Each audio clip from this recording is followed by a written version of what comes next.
అదేవిధంగా బాబు జగజీవనరామ్ గారు ఈ దేశం కోసం ఒక వర్గానికే కాకుండా కులానికే కాకుండా మతానికే కాకుండా అన్ని వర్గాలకు ఈ దేశంలో మరి న్యాయం చేసినటువంటి మహనీయుడు బాబు జగజీవనరామ్ గారు. బాబు జగజీవనరామ్ గారు దేశ స్వాతంత్రంతో పాటు దేశ స్వాతంత్ర అనంతరం కూడా ఈ దేశంలో ఉన్నటువంటి దేశంలో ప్రతి పౌరుడు సుభిక్షంగా ఈరోజు ఉందంటే అది బాపూజీ వల్లనే.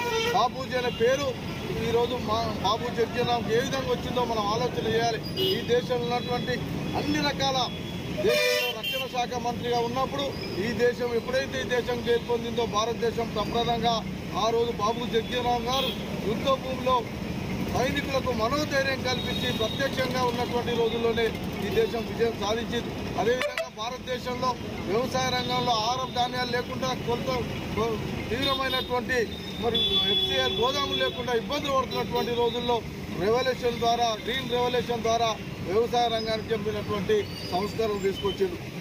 తపాలా ద్వారా కార్మిక నాయకుడిగా కార్మిక మంత్రిగా ఏ శాఖ ఈ దేశంలో మంత్రిత్వం ఇచ్చినా ఆ శాఖకు అనేది ఇచ్చిండు. ఆ శాఖ ద్వారా భారతదేశాన్ని ఈరోజు ప్రపంచ పునరుల్లో మరి అగ్రదేశంగా తీర్చిదిద్దడంలో బాబూజీ బిడ్డగా బాబూజీ రక్తం పుచ్చుకున్నటువంటి కూతురుగా మరి కుమార్తె మీరా కుమారి గారి దయాదక్షల వల్ల ఈరోజు తెలంగాణ రాష్ట్రం ఏర్పడింది. కానీ కొంతమంది విధవలు, కొంతమంది మతతత్వవాదులు, కొంతమంది ఈరోజు బాబూజీ కుటుంబాన్ని అవమానపరిచే విధంగా అవహేళన చేస్తున్నటువంటి పరిస్థితులు కూడా మనం అర్థం చేసుకోవాలి.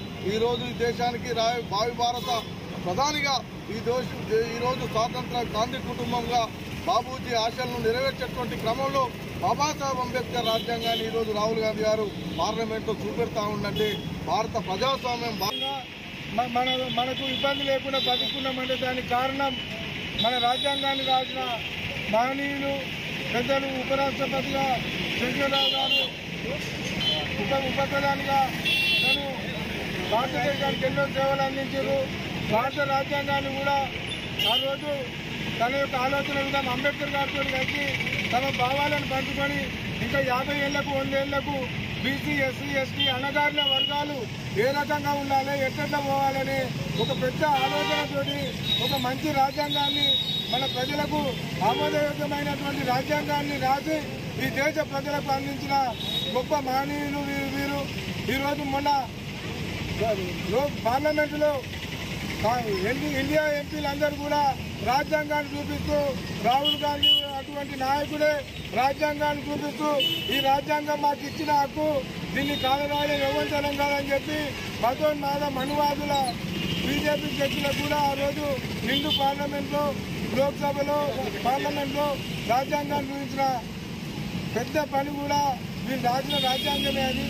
కాబట్టి మనమందరం రాజ్యాంగానికి కట్టుబడి బాబు జగజీవనరామ్ గారి ఆశయాలకు అనుగుణంగా వారి ఆలోచన విధానానికి కట్టుబడి మనమందరం ముందుకు సాగాలని చెప్పి తెలియజేస్తున్నాం.